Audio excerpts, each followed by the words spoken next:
এই নির্বাচনে যারা বিজয় অর্জন করেছে তাদের প্রতি আমরা কৃতজ্ঞতা জানাই, তাদেরকে ধন্যবাদ জানাই। যারা বিজয় অর্জন করতে পারে নাই, আমরা মনে করি রাজশাহী বিশ্ববিদ্যালয় সবার, এই বিশ্ববিদ্যালয়ের শিক্ষার্থী সবাই, সুতরাং তারা সকলে একসাথে পরিবার হয়ে এই বিশ্ববিদ্যালয়কে গড়ে তোলার জন্য তারা কাজ করবে। নির্বাচনের সময় জয় পরাজয় এটা স্বাভাবিক বিষয়, কিন্তু বিশ্ববিদ্যালয়ের স্বাভাবিকভাবেই ছাত্র সংশ্লিষ্ট কার্যক্রম পরিচালনার ক্ষেত্রে আমরা বিশ্বাস করি যারা আজকে পরাজিত হয়েছে বা বিজিত হয়েছে এ সকল শিক্ষার্থীরা দীর্ঘ সময় লড়াই সংগ্রামের আন্দোলনের সামনে ছিল। ফ্যাসিবাদ বিরোধী আন্দোলনে আমরা দেখেছি তাদের অবদানগুলো অনেক ছিল, অনেক ত্যাগ তিতিক্ষা তারা করেছে। সুতরাং আমরা বিশ্বাস করি রাজশাহী বিশ্ববিদ্যালয়কে গড়ে তোলার জন্য তারা কাঁধে কাঁধ মিলিয়ে একতাবদ্ধ হয়ে কাজ করবে। কোনো দলের এজেন্ডা বাস্তবায়নের জন্য রাজশাহী বিশ্ববিদ্যালয় নির্বাচিত করে নাই ছাত্র সংসদ। ছাত্র সংসদ শিক্ষার্থীরা তাদেরকে ম্যান্ডেট দিয়েছে। আমরা বোল্ডলি বলছি, প্রতিটা বিশ্ববিদ্যালয়ের ক্ষেত্রে যে কমিটমেন্ট এখানে দেয়া হয়েছিল প্রতিটি শিক্ষার্থীর প্রতি এই কমিটমেন্টগুলো যাতে নির্বাচিত প্রতিনিধিরা বাস্তবায়ন করে, সেই ক্ষেত্রে আমাদের উদাত্ত আহ্বান থাকবে, আমরা তাদেরকে সহযোগিতা করব।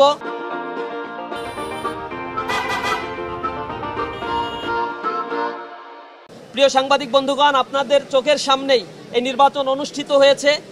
চারবার পেছানোর পরে যে নির্বাচনটি অনুষ্ঠিত হয়েছে আমরা দেখেছি আলহামদুলিল্লাহ রাজশাহী বিশ্ববিদ্যালয়ে কোনো ধরনের সহিংস ঘটনা ছাড়া, অনাকাঙ্ক্ষিত অপ্রীতিকর ঘটনা ছাড়া রাজশাহী বিশ্ববিদ্যালয়ের প্রশাসন একটি চমৎকার স্বচ্ছ একটি নির্বাচন উপহার দিতে পেরেছে। এজন্য রাজশাহী বিশ্ববিদ্যালয়ের প্রশাসনের প্রতি কৃতজ্ঞতা জ্ঞাপন করছি। সাংবাদিক বন্ধুরা অক্লান্ত পরিশ্রম করেছেন, আপনারা গত রাত ঘুমাননি, তার আগের রাত ঘুমাননি সংবাদ সংগ্রহ করার ক্ষেত্রে আপনারা অনেক নৈপুণ্য দেখিয়েছেন।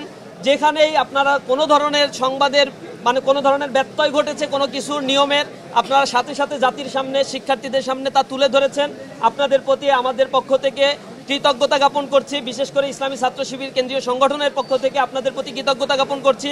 এই বিশ্ববিদ্যালয়ের প্রশাসন, এই বিশ্ববিদ্যালয়ের শিক্ষকবৃন্দ, কর্মকর্তা কর্মচারী থেকে শুরু করে আইন শৃঙ্খলা রক্ষাকারী বাহিনী যারা নিয়োজিত ছিল এই বিশ্ববিদ্যালয়ের নির্বাচনের ক্ষেত্রে সহযোগিতা করেছে, তাদের সকলের প্রতি আমরা কৃতজ্ঞতা জ্ঞাপন করছি।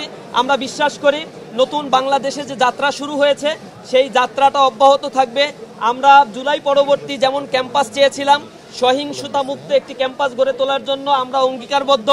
আমরা শিক্ষার্থীদের অধিকার প্রতিষ্ঠার ব্যাপারে অঙ্গীকারবদ্ধ এবং ক্যাম্পাসগুলোকে আমরা বলেছি এটা হবে common place, market place of values. মানুষ তাদের অধিকারের কথাগুলো বলবে, স্বাধীনভাবে তাদের মতামতগুলো প্রকাশ করবে। আমরা বিশ্বাস করি জুলাই পরবর্তী ক্যাম্পাসে সেই পরিস্থিতি সৃষ্টি হয়েছে। এটি অব্যাহত রাখার জন্য আমরা সর্বোচ্চ সহযোগিতা সর্বদিক থেকে সবার কাছ থেকেই কামনা করি। আর এই বিশ্ববিদ্যালয় থেকে শুরু করে আমরা যে কয়টি বিশ্ববিদ্যালয়ে বিজয় অর্জন করেছি, আপনারা দেখেছেন গতকাল চাকসু নির্বাচনেও আলহামদুলিল্লাহ আমরা বিজয় অর্জন করেছি। আমরা এই বিজয়কে শিক্ষার্থীদের জন্য উৎসর্গ করতে চাই, জুলাই শহীদদের জন্য উৎসর্গ করতে চাই। আমরা মনে করি কোনো বিজয় উল্লাস অথবা অনাকাঙ্ক্ষিত কোনো ঘটনা যেগুলো মানুষের জন্য কাঙ্ক্ষিত নয়, এই বিষয়গুলো কখনোই কল্যাণ বয়ে নিয়ে আসে না। আমাদের যে কমিটমেন্টগুলো ছিল সেগুলো আমরা বাস্তবায়নের মধ্য দিয়েই রাজশাহী বিশ্ববিদ্যালয় থেকে শুরু করে সকল বিশ্ববিদ্যালয়কে একটি কার্যকর বিশ্ববিদ্যালয় প্রতিষ্ঠান হিসেবে আমরা জাতির সামনে, দেশের সামনে উপহার দিতে চাই।